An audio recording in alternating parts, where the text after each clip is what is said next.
एक छोटे से शहर के पुराने मंदिर के बाहर हर सुबह एक दुबला पतला लड़का फटे पुराने कपड़ों में दिखाई देता था।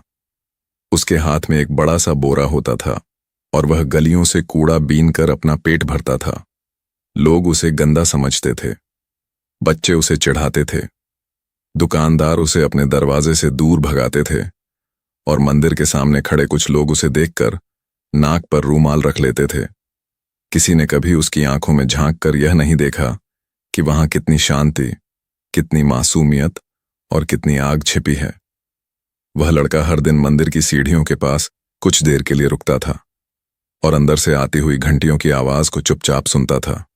उसकी आंखें बंद हो जाती थीं, जैसे वह उन सुरों में खो गया हो, जैसे वह किसी और दुनिया में पहुंच गया हो, जहां ना भूख थी, ना तिरस्कार था, ना अपमान था, केवल संगीत था, केवल भक्ति थी, केवल भगवान का नाम था। मंदिर के पुजारी और कुछ नियमित भक्त उसे देखकर खिन्न हो जाते थे। उन्हें लगता था कि उसकी मौजूदगी से मंदिर की पवित्रता कम हो रही है। एक दिन जब वह लड़का सीढ़ियों पर बैठकर धीरे धीरे भगवान का नाम गुनगुना रहा था, तब एक अमीर सेठ ने उसे डांटते हुए कहा कि यहां से भाग जा, ये जगह तेरे जैसे लोगों के लिए नहीं है। पुजारी ने भी बिना कुछ पूछे उसे वहां से हटा दिया। लड़के ने सिर झुका लिया, उसकी आंखों में आंसू आ गए, लेकिन उसने कोई जवाब नहीं दिया। वह धीरे से उठा और अपने बोरे को कंधे पर डालकर वहां से चला गया। उस दिन उसने खाना भी ठीक से नहीं खाया, पर उसके होंठों पर फिर भी भजन के सुर थे। उस लड़के का नाम मोहन था। उसकी मां बहुत पहले गुजर चुकी थी और पिता बीमार होकर बिस्तर पर पड़े थे। घर में कमाने वाला कोई नहीं था, इसलिए मोहन ने छोटी सी उम्र में ही जिम्मेदारी उठा ली थी। दिन भर वह कूड़ा बीनता और रात को अपने पिता के पास बैठकर धीमी आवाज में भजन गाता था। उसके पिता कहा करते थे कि बेटा, तेरी आवाज में भगवान बसते हैं। एक दिन जरूर दुनिया तेरी आवाज सुनेगी और तुझे पहचान देगी। मोहन उन शब्दों को अपने दिल में संजोकर रखता था। शहर में एक दिन घोषणा हुई कि मंदिर की स्थापना के 100 साल पूरे होने पर एक भव्य भजन संध्या का आयोजन होगा, जिसमें देश के बड़े गायक आएंगे और जो भी व्यक्ति सबसे अद्भुत भजन गाएगा उसे 5 करोड़ रुपए का इनाम दिया जाएगा। यह खबर पूरे शहर में फैल गई। लोग उत्साहित हो गए, बड़े बड़े पोस्टर लगे, लाइटें सजाई गईं, मंच तैयार हुआ, दूर दूर से लोग आने लगे। मोहन भी यह सब दूर खड़ा होकर देखता रहा। उसके मन में कहीं एक हल्की सी इच्छा जगी कि काश वह भी गा पाता, लेकिन उसे याद आया कि उसे तो मंदिर की सीढ़ियों पर बैठने का भी अधिकार नहीं दिया गया था। भजन संध्या के दिन मंदिर परिसर जगमगा उठा। मंच पर नामी गायक आए। उन्होंने शानदार कपड़े पहने थे, उनकी आवाज में हुनर था, पर कहीं ना कहीं एक दिखावा भी था। भीड़ तालियां बजा रही थी, कैमरे चमक रहे थे, निर्णायक मंडल गंभीरता से सुन रहा था। तभी अचानक तेज बारिश शुरू हो गई और बिजली चली गई। साउंड सिस्टम बंद हो गया। कुछ देर के लिए अफरा तफरी मच गई। आयोजक परेशान हो गए क्योंकि कार्यक्रम बीच में रुक गया था। उसी समय भीड़ के पीछे खड़ा मोहन आगे बढ़ा। उसने हिम्मत जुटाई और मंच के पास पहुंचकर कहा कि अगर अनुमति हो तो वह बिना माइक्रोफोन के भजन गा सकता है। पहले तो लोग हंस पड़े। किसी ने कहा, यह वही कूड़ा बीनने वाला है, इसे यहां से हटाओ। पर इस बार भीड़ में बैठे एक बुजुर्ग संगीत शिक्षक ने उसकी आंखों में चमक देखी और आयोजकों से कहा कि उसे एक मौका दे दिया जाए। आखिर कार्यक्रम रुक ही चुका है, क्या फर्क पड़ता है। मोहन मंच पर खड़ा हुआ। उसके कपड़े भीगे हुए थे, बाल चेहरे से चिपके थे, पर उसकी आंखों में अद्भुत आत्मविश्वास था। उसने आंखें बंद की और जैसे ही पहला सुर निकला, पूरा परिसर स्तब्ध हो गया। उसकी आवाज में ऐसी मिठास थी, ऐसी गहराई थी, जैसे किसी ने सीधे दिल को छू लिया हो। बारिश की बूंदें भी मानो ताल देने लगीं। हवा शांत हो गई। लोग सांस रोककर सुनने लगे। वह भजन केवल शब्द नहीं था, वह उसकी जिंदगी की कहानी थी। उसमें भूख का दर्द था, अपमान की चुभन थी, पिता का आशीर्वाद था और भगवान के प्रति अटूट विश्वास था। धीरे धीरे लोग भावुक होने लगे। कई आंखों से आंसू बहने लगे। पुजारी जो कभी उसे भगा चुके थे, सिर झुकाकर खड़े थे। सेठ जिसने उसे डांटा था, वह भी शर्म से भर गया। मोहन की आवाज पूरे शहर में गूंज रही थी, बिना किसी साज के, बिना किसी तकनीक के, केवल सच्ची भक्ति के सहारे।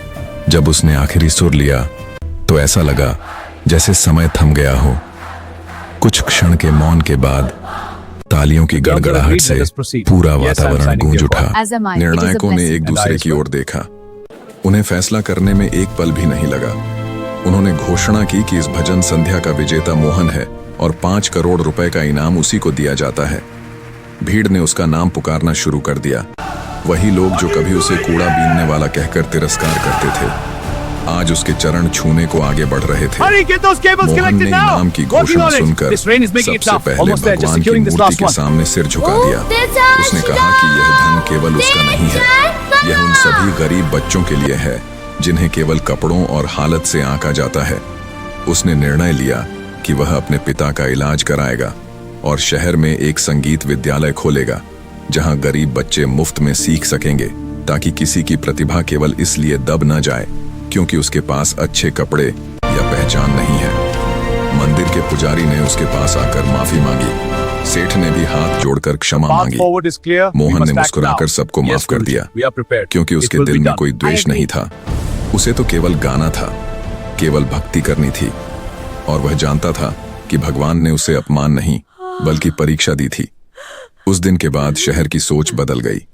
लोग अब किसी को उसके बाहरी रूप से नहीं आंकते थे। मंदिर की सीढ़ियों पर अब कोई भी बैठ सकता था, चाहे वह अमीर हो या गरीब, और हर शाम वहां मोहन का भजन गूंजता था जो सबको याद दिलाता था कि असली कीमत कपड़ों की नहीं, आवाज की नहीं, बल्कि दिल की सच्चाई की होती है।